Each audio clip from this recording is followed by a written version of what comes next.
It's become a bit of a cliche to bash Hollywood and the film industry lately, though there seems to be no end of reasons for why. An unimaginative attitude towards film has seemingly recently developed, scraping the bottom of the barrel by relying on nostalgia with Jurassic Park and Spider-Man, or hashing out the 57th sequel to a tired franchise. It's no surprise people have had enough of it all.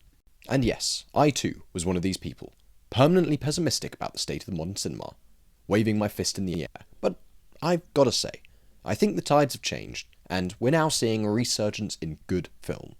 I mean, about bloody time. Now don't get me wrong, I'm far from saying every film nominated is a revolutionary piece of art for the Oscars 2023, or that we don't still get the odd crappy release here and there. Rather, the general quality is shifting in the right direction.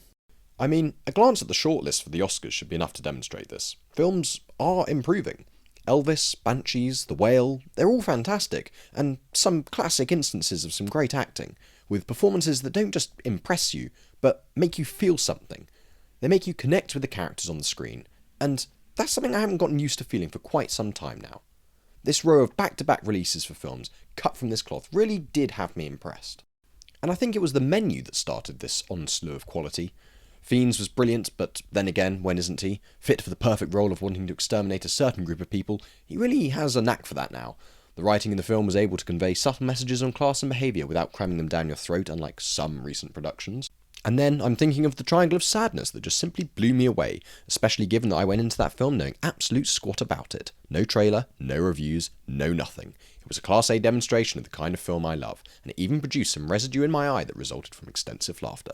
Babylon, for whatever slander it might get, was, in my categorically, objectively true opinion, an amazing film. Set and aesthetic were on point, and I now want a pair of those Jacques-Marie Mage sunglasses Pitt was wearing in that film because, my god, did he make them look cool. Someday. And then we had Brendan Fraser in The Whale, who really showed that an old dog can have some underappreciated tricks. Though the film fell ever so short for me, I think this was in part due to the hype surrounding it, overbolstering some expectations. But then again, it's an A24 film, so need I say less, and the ending was pretty darn perfect, I won't lie. Spielberg's The Fabelmans was a little less entertaining than these other big hitters for me, but it was at least a demonstration of originality directed at the creatives of the world by a world-class director. Then you can even look at the new Puss in Boots film. Is it a spin-off from an already existing film? Yes. Is it a sequel?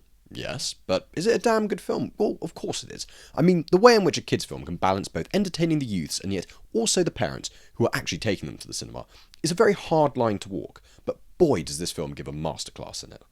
Hopping in the DeLorean to go back to the depths of 2022, Top Gun Maverick not only showed us that Cruise is a man who just doesn't age, but that a sequel can in fact supersede the original. Controversial, I know. And then we get to my undisputed absolute favourite film nominated. Everything, Everywhere, All at Once. The film that slapped Doctor Strange across the face and said, this is how you do a multiverse film. Undeniably funny and unbelievably moving, there is no doubt in my mind that this film deserves any and all credit that it gets. The fact that a charity auction for the props and outfits for this film raised £500,000 is madness. I thought we were in a cost of living crisis, but then again, spending £20,000 on those sausage fingers must be a good investment in someone's eyes, mustn't it? And though there are many more nominations and other notable releases, I do just think that these films were a bit of a demonstration of the paradigmatic shift in the film industry. It's rather reminiscent of the idea that when something pushes too far in a certain direction, eventually it will be brought back towards the typical trend line. The scales of history have a slight tendency to overcorrect themselves, and so I will very much be milking these apparent golden years for film, as much as the sacred cow will let me. History is rife with periodic shifts from one side of the fence to the other.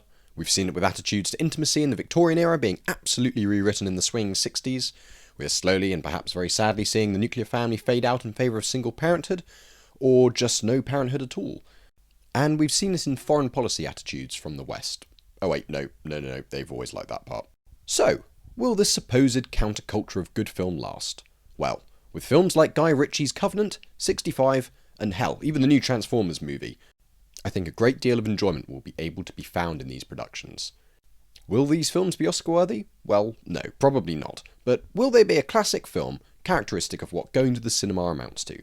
Yeah, I'm sure they will be. So, maybe this bout of film is short-lived. But nevertheless, it has given me a bit of hope about our little old planet.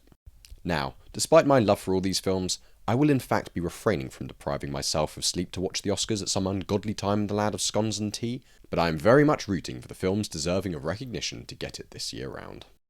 So, if you have any unoriginal or cliche thoughts about the 2023 Oscars, please put them down in the comment section below, as I, for one, will certainly be reading them.